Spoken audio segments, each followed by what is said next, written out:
Olá pessoal, tudo bom? Voltamos aqui com os nossos videozinhos, tá?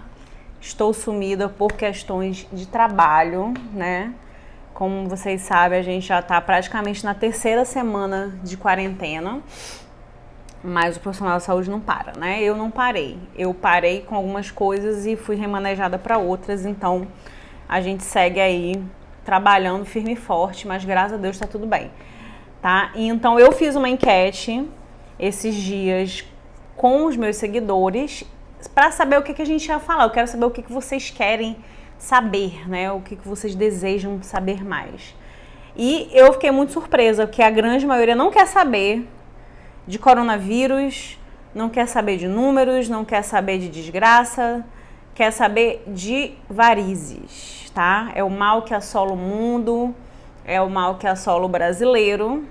Aqui no Nordeste, praticamente, o meu ambulatório que eu atendo todas as semanas, qual seja o local que eu esteja trabalhando, a grande maioria são queixas de varizes, tá? Então hoje eu vim trazer para vocês os tipos de dor nas pernas, tá?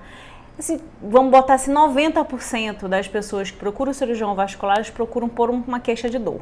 Ah, doutor, eu tenho uma dor na perna, na panturrilha, é uma dor que começa aqui e vai não sei pra onde, é uma dor em choque, uma dor cansada.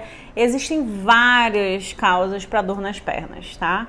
Então, se eu for ficar aqui com vocês conversando sobre isso, eu vou passar um dia inteiro falando e mesmo assim não vai ser o suficiente, porque tem muita informação a respeito disso, tá? Então, mas tem algumas coisas que a gente faz durante o nosso exame vascular que já meio que direciona para a gente poder saber se se trata de uma dor de origem vascular ou se é uma dor que não tem nada a ver, tá? Então, a gente geralmente leva em consideração a idade do paciente, a rotina do paciente, se o paciente tem outros problemas de saúde, como diabetes e hipertensão principalmente, tá? Se ele está fazendo uso de algumas medicações, como por exemplo as estatinas, né, que é para diminuir o colesterol no sangue, que também podem dar dor, tá? Mais na frente eu vou explicar um pouquinho o porquê. E existem outras causas de dor também, como a sarcopenia, que é o que eu falei esses dias, né, acho que anteontem, para vocês, que é a perda da massa muscular, a perda da massa magra. Tá? A partir dos 40 anos a gente tem uma tendência a perder massa muscular e a gente vai substituindo essa massa magra pela massa gorda, que é a gordura, tá? E aí com isso a gente vai perdendo a capacidade de se locomover, porque afinal de contas o osso precisa do músculo para poder juntos o paciente se locomover. E quando você tem uma perda na massa muscular, isso não ocorre da forma como deveria, né? Então também é uma causa muito importante de dor. Tá? Então, eu particularmente, nos meus atendimentos, eu levo em consideração todos esses fatores.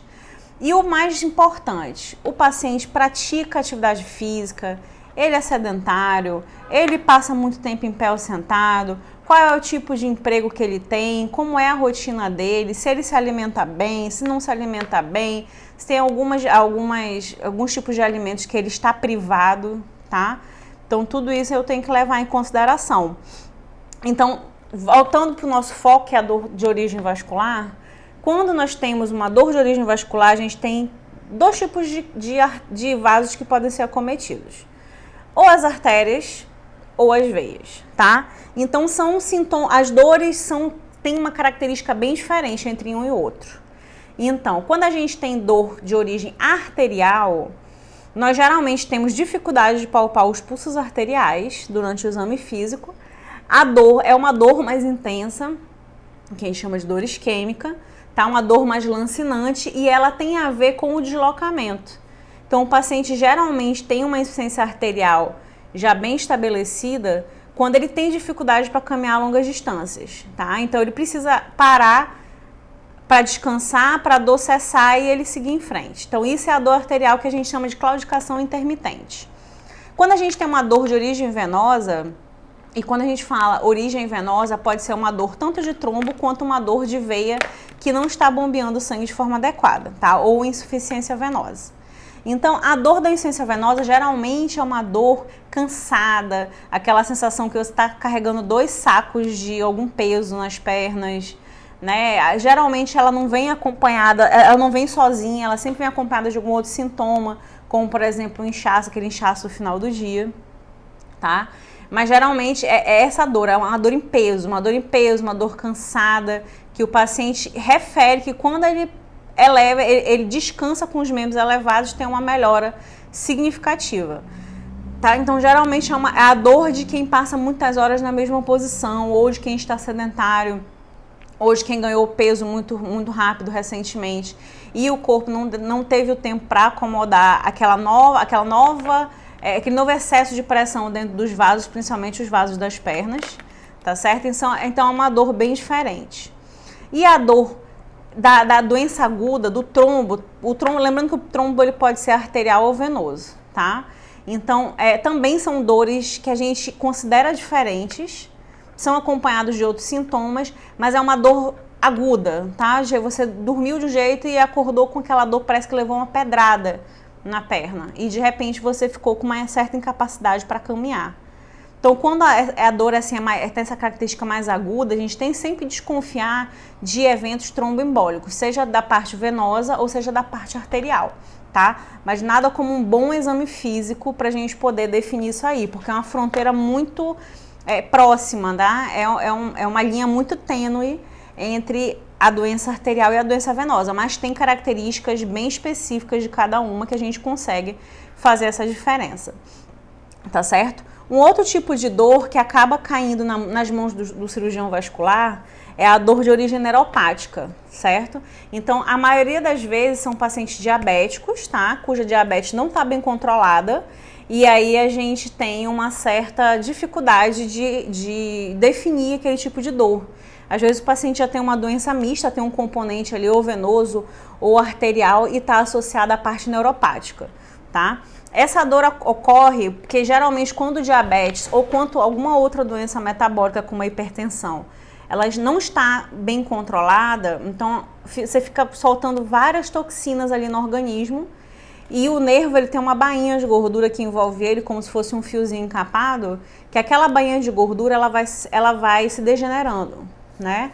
E aí, ao longo do tempo o paciente começa a ter um quadro de dor aguda que a gente chama de sintomas de neuropraxia.